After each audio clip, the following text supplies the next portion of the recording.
सुनेंगे। देखो, अगर आपके पास धन है, अगर आपके पास धन है तो आप भाग्यशाली हो। भाग्यपुरुषी के पास धन होता है। अगर आपके पास धन है तो आप भाग्यशाली हो। और धन के संगे को स्वस्थ है तो आप परम भाग्यशाली हो। कई बार लोगों के पास धन तो बहुत होता है पर स्वस्थ साथ नहीं देता। यही सागर जिले में ऐसे ऐसे धन्ना सेठ पड़े हैं तो खुद नहीं पता कि हमारा जायदाद कितनी है, पर डॉक्टर ने कह रही मर जाओ तुम तेल को बूंदा करे के भीतर से रख दो तो। करोड़ों की जायदाद धरे हैं और मूंग की दाल कपड़ा में निचो कर पी रहा है। क्या करो पैसा को, बताओ क्या करोगे उस पैसे का? ड्राइवर जो गाड़ी चला रहा है वो ढाबा पे गाड़ी लगा के 18 तंदूरी खा रहा हो, पैसा दे रहा है मालक। और जब मालक को नंबर आओ तो ड्राइवर ने निकाली मूंग की दाल में चौके चम्मच से पिला दी। अब सुखी तुम कहा है कि तुम और ड्राइवर हमें क्या बताओ, बांध के ले नहीं जाने के ले जाओ। आजकल आदमी एक बात और कहते महाराज जी कि हम तो इतने फंस गए हैं कि हमें खावे को टेम नहीं है। फांसी लगा ले और मर जा, न जहर खा ले फिर काय को लगेगा डोंग भांजा, बताओ। पेट में खा नहीं रहे, पीठ पे बांध के ले नहीं जाने तो मर जा। कहते आदमी हम तो इतने बिल गए कि खावे को टेम नहीं है, जहर खा ली वो खाने जाकर।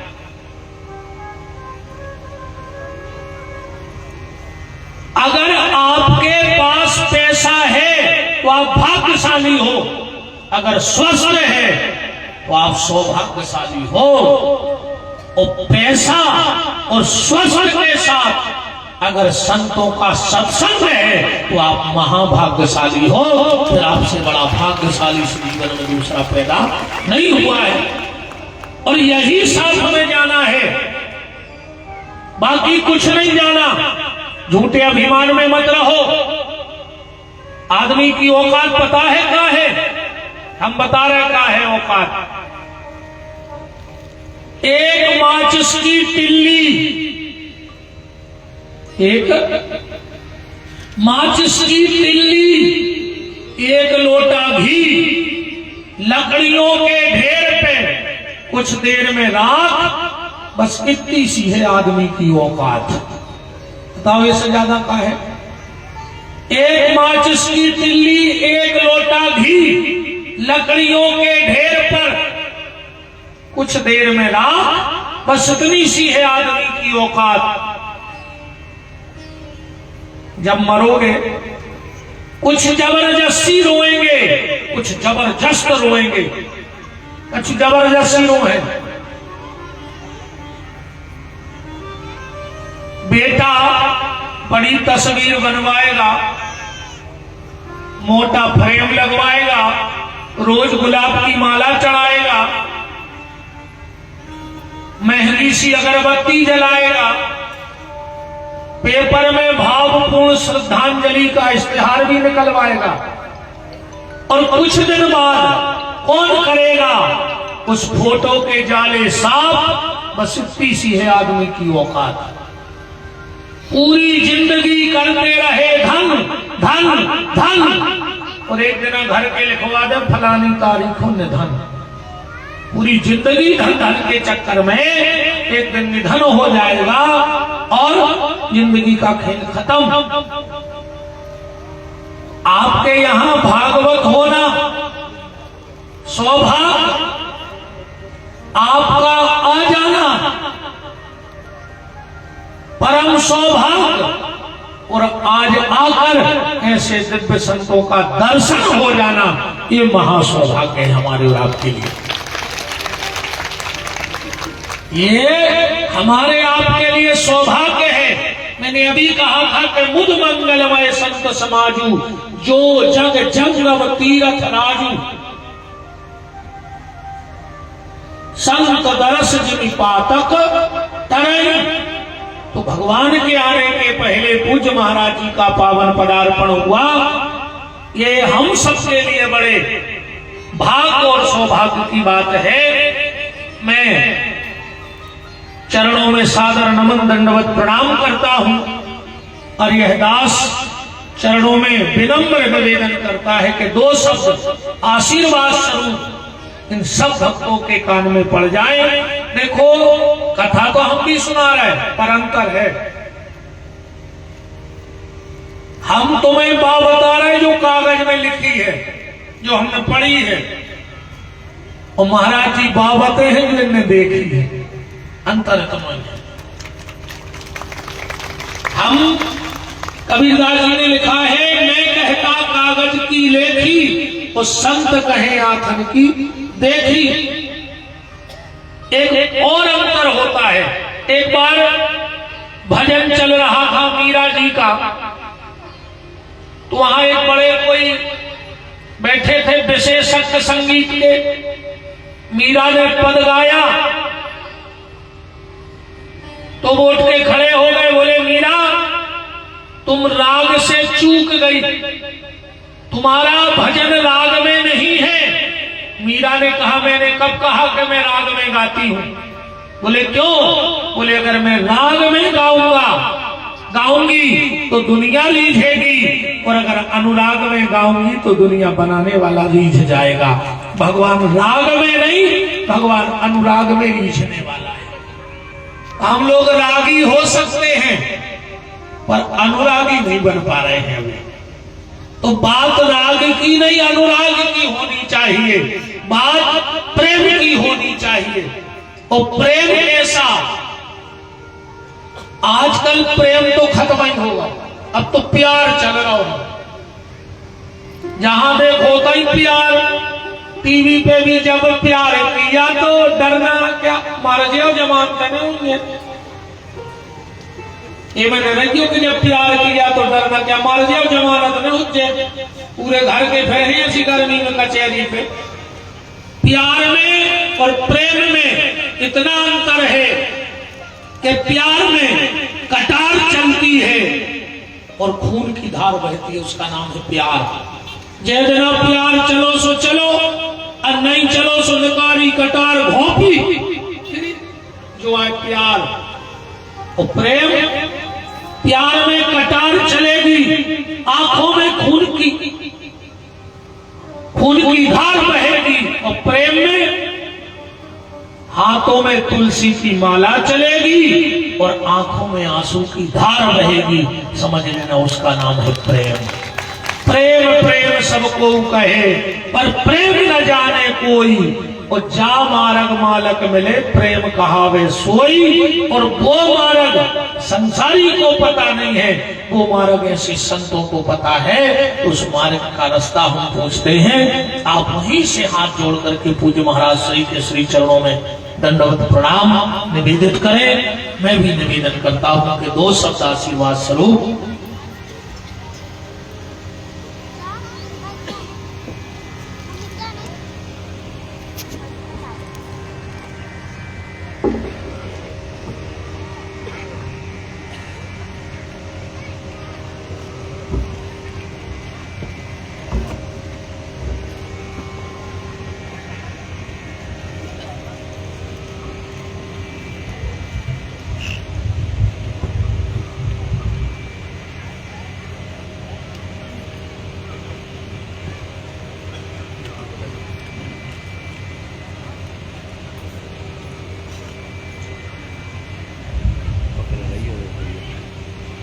पकड़ रही हूँ मैं, जरूरत पड़े तो।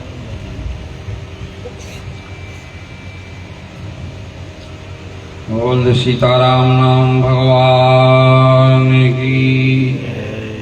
श्री राम जय राम जय जय राम।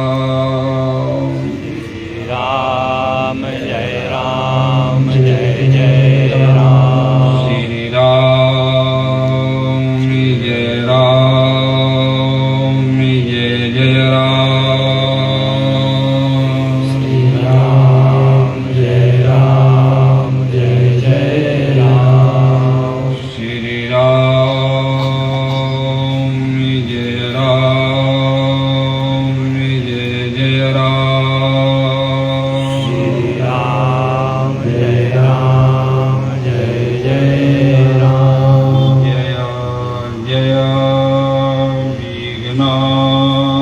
हरण हनुमान जय जय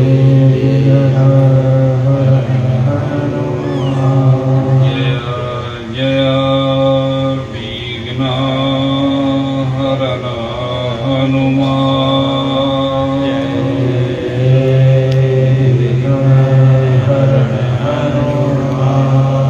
श्री राम जय जय राम श्री राम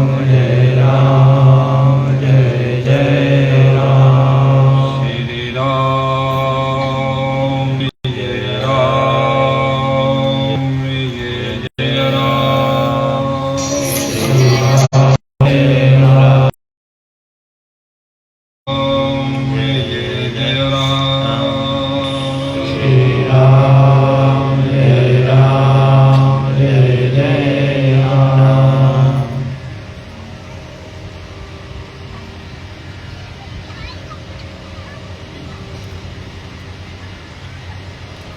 प्रेमी संतों, श्रोताओं, धर्मानुरागी भाई बंधुओं, दूर दराज से आए हुए भगवत प्रेमी भगवत स्वरूप भक्त एवं भक्तों,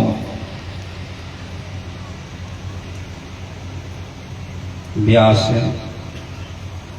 गदी व्यासपीठ पर आसीन सुखदेव स्वरूपा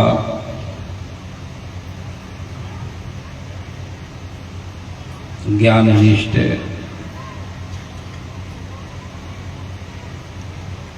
श्री संत विपिन बिहारी जी,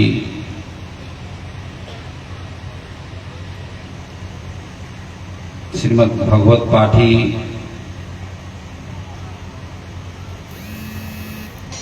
ब्रह्मधाम से पधारे हुए ब्रह्म स्वरूपा भगवत शक्ति भक्ति स्वरूपा उपस्थित माताएं एवं बहनों, यह परम सौभाग्य है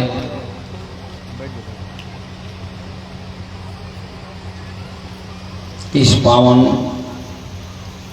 पुनीत मास में श्रीमद् भागवत महापुराण की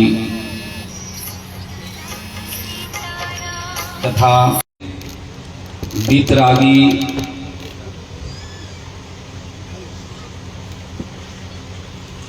ब्रह्मनिष्ठ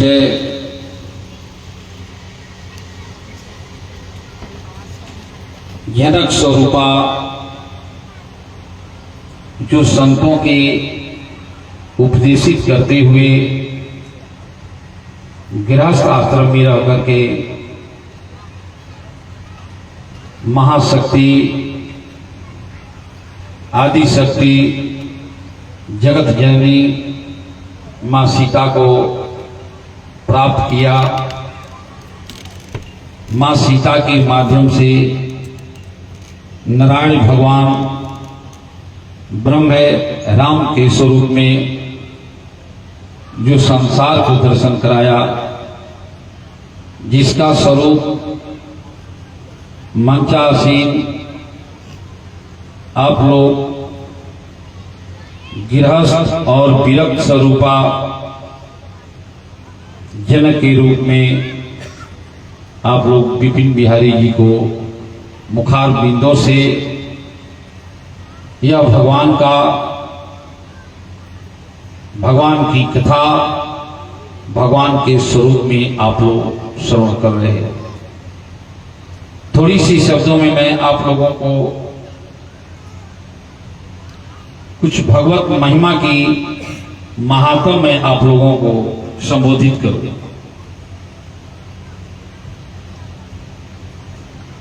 जब भगवान की असीम कृपा होती है, जब हम सभी प्राणी मात्र को जन्म जन्मांतर का पुण्य का पुण्योदय होता है, तो संत के द्वारा भगवत की कथा को श्रवण करने की हम लोगों का अवसर प्राप्त होता है। जन्म जन्मांतरे भवति पुण्यम तदा भागवतम लभेत, यह श्रीमद् भागवत जी का आदेश है। जन्म जन्मांतरे भवति पुण्यम तदा कथाम लभेत, जब जन्म जन्मांतर का पुण्योदय होता है, तब भगवान की कथा, भागवत की कथा श्रवण करने के लिए जीव को अवसर प्राप्त होता है। भागवत की कथा क्या है? भागवत की कथा है क्या? क्या आप लोग भगवान का दर्शन किए हो क्या? इसमें हम जितने सब प्राणी बैठे हुए हैं, सब एक स्वरूप में बैठे हैं। कोई इसमें पुरुष और कोई स्त्री के रूप में नहीं बैठा हुआ है। हम सब एक श्रोता के रूप में बैठे हैं, एक श्रोता के रूप में बैठे हैं। मैं सबसे जानना चाहता हूं, क्या भगवान की दर्शन हुआ है?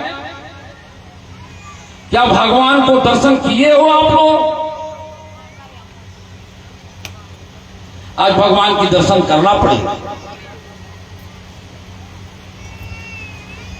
भगवान को दर्शन करने के लिए एक नेत्र होता है, एक नेत्र होता है, जिस नेत्र के माध्यम से भगवान को स्वरूप को पहचान किया जाता है। इस शरीर में, मानव शरीर में कितने नेत्र हैं और किस नेत्र द्वारा किस स्वरूप का ज्ञान होता है? भगवान के दर्शन आप लोग नहीं किए, लेकिन आज भगवान के दर्शन कर लो, ये अच्छा होगा। कि भगवान का स्वरूप क्या है?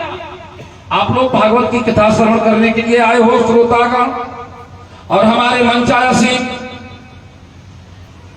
सुखदेव जी के स्वरूप में, वेदव्यास जी के स्वरूप में, जनक जी के स्वरूप में, जो हमारे इस धरती धारा पर जुग जुगांतर में जीवों को कल्याण करने के लिए जो उपदेश किए, जो भगवान का पहचान कराया, भगवान को स्वरूप को ज्ञान कराया,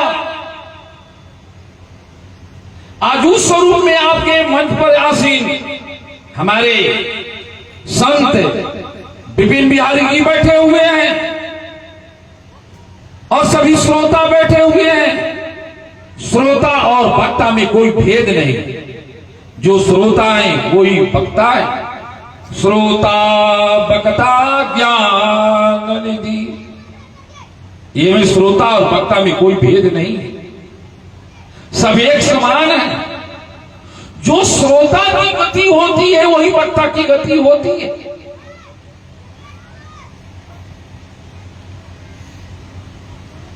जिस गति को श्रोता प्राप्त करता है, जो वक्ता श्रोता को श्रवण कराता है सदगति के लिए, वही सदगति वक्ता को भी होता है। मेनीरे भगवत रूपम शास्त्रम भागवतम कलौ, मेनीरे भगवत रूपम शास्त्रम भागवतम कलौ। यह जो भागवत की कथा है, श्रीमद् भागवत महापुराण की जो कथा है, मेनीरे भगवत रूपम शास्त्रम भागवतम कलौ, यह भगवान का साक्षात स्वरूप है। वेदो नारायण साक्षात शंभु इति शुश्रू, यह जो श्रीमद् भागवत महापुराण है, यह भगवान का साक्षात स्वरूप है, साक्षात स्वरूप है, नेत्रवंतों द्वारा नहीं। ये हमारे शरीर में भगवान को स्वरूप को जानने के लिए जो ये शरीर में एक नेत्र कान भी है, जो भगवान के शब्द के रूप में भगवान के स्वरूप को जो जानता है। मे नीरे भगवत रूपम शास्त्रम भागवतम करो, यह जो परमात्मा की जो कथा है, भागवत की कथा है, यह परमात्मा की साक्षात स्वरूप है। पठनात् श्रुणवात्, यानी जो बट्टा है, और श्रुणवात् माने जो श्रवण करने वाला श्रोता है। वैकुंठम फलदायकम, वो दोनों का एक ही पद प्राप्त होता है, जिसका नाम परम धाम वैकुंठ है, जहां जीव जाकर के यह परमात्मा के स्वरूप में परमात्मा बन जाता है, जीव का आवागमन मिट जाता है। यह भागवत की जो कथा है, यह आवागमन को मिटाने के लिए एक महान भगवान का स्वरूप है सज्जनों। इसलिए आप लोग भगवान की कथा प्रेम से श्रवण करो, और श्रवण करके जो भगवान की कथा, भागवत की कथा में जो शब्द आई है, उस शब्द के अनुकरण करो, उस शब्द के मुताबिक आप लोग चलो। यदि नहीं चलते हो तो भगवान की कथा श्रवण करके क्या करोगे? क्योंकि इस भागवत की कथा श्रवण करने के लिए देवता लोग, यह प्रसंग भागवत में भी आया हुआ है। परीक्षिते कथा सभायों नमस्ते, यह भागवत में प्रसंग आया है। जब राजा परीक्षित को भागवत सुनाने के लिए सुखदेव जी मंच पर आए, तो देवता लोग भी आए। देवता लोग कैसे आए? सुधा कुंभम गृहीत वह देवा तत्र समागमन, देवता लोग अमृत का कलश लेकर के आ गए।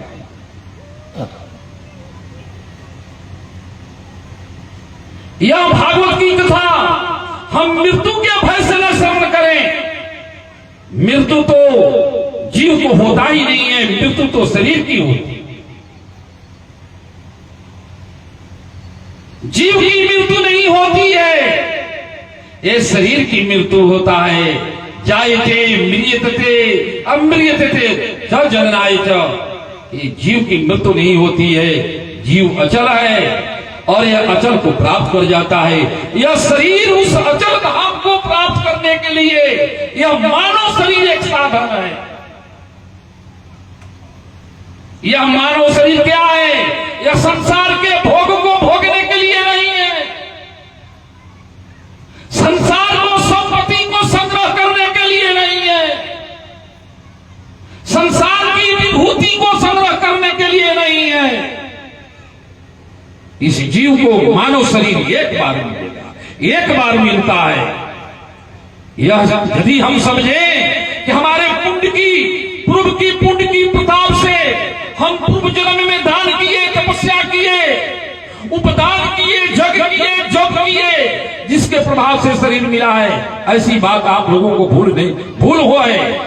यह आपकी पूर्व जन्म के संस्कार के प्रभाव से यह मानव शरीर नहीं मिला है। कैसे मानव शरीर मिल गया? यह तो जीव 84 लाख में भटक रहा था। आकर 4 लाख 84 अजोनी भरमत यह जीव अविनाशी। जीव क्या है? अविनाशी है, इसका विनाश नहीं होता है। लेकिन फिर भी मैं यह साधन से रहित होकर के 84 लाख जोनी में जीव भटकता है। आकर 4 लाख 84 अजोनी भरमत यह जीव अविनाशी।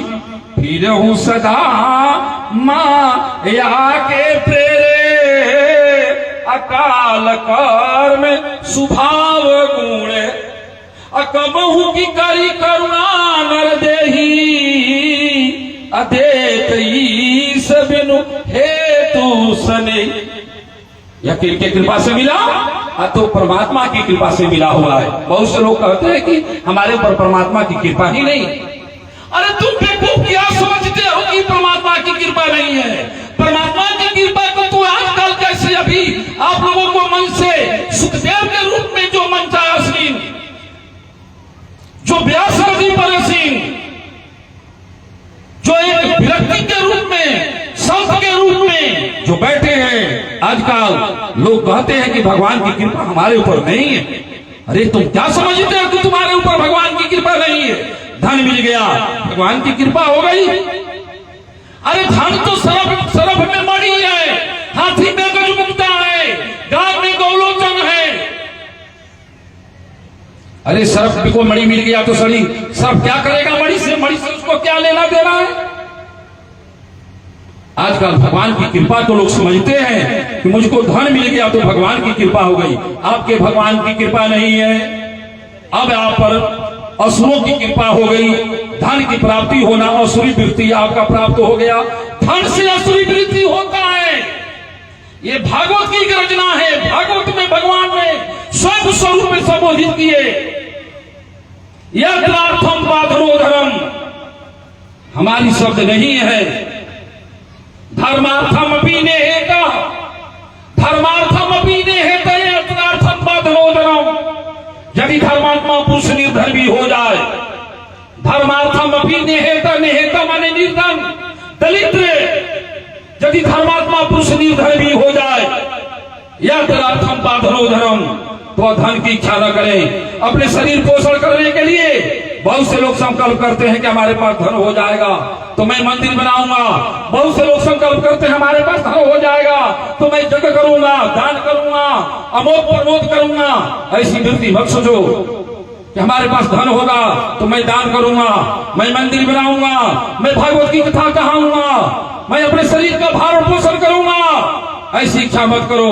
जिस दिन आपके पास लक्ष्मी आएगी, आपका मन कैसा हो जाएगा, आपका वृत्ति कैसा हो जाएगी। सज्जनों याद करो, जैसे जल जब शीतलता को पाता है तो कठोर हो जाता है, उसी प्रकार जब जीव को लक्ष्मी से संपर्क होता है तो जल की भांति वो कठोर हो जाता है, उसमें दया धर्म रह ही नहीं जाता। इसलिए कहा गया कि धर्मार्थम अपनी नेहेत, धर्मात्मा पुरुष निर्धन होने पर धन की इच्छा ना करे। लेकिन आजकल लोग क्या कहते हैं कि हमारे ऊपर भगवान की कृपा नहीं है, क्या कि मुझको धन नहीं हुआ। अरे बेवकूफ, धन क्या करेगा? तुम अपने घर का पहचान किया। अभी हम लोग थोड़े समय में बैठे थे, मैं पूछा तुम्हारा बाबा कहां चला गया, तुम्हारा दादा कहां चला गया, तुम कहां से आए हो, कहां जाओगे, तुम अपने घर पहचान किए हो, किस घर से आए हो, घर तुम्हारा कौन है? मैं पूछा, कुछ ऐसी बात आ गई, मैं पूछा बतलाओ तो तुम्हारा घर कहाँ है, तुम अपना परिचय बतलाओ। अर्थ किया तुम उस घर की परिचय बता रहे हो, वो घर तुम्हारी नहीं है। अरे तुम किस घर से आए हो, किस घर में जाओगे, उस घर में उस घर की पहचान करो। सज्जनों, सब भागवत की कथा श्रवण कर रहे हो, यादाश्त रखना कि हाँ हमारे संत त्यागी भी आए थे, और आया तो मैं आप लोगों को, हो सकता है कि आप लोगों के पुण्य हो, लेकिन आप लोगों के पुण्य मैं मान सकता हूं, भगवान की कृपा भी मान सकता हूं, लेकिन जब तक संत की कृपा नहीं होती है भगवान की कृपा संभव नहीं और आपके पुण्य प्रभाव नहीं चले।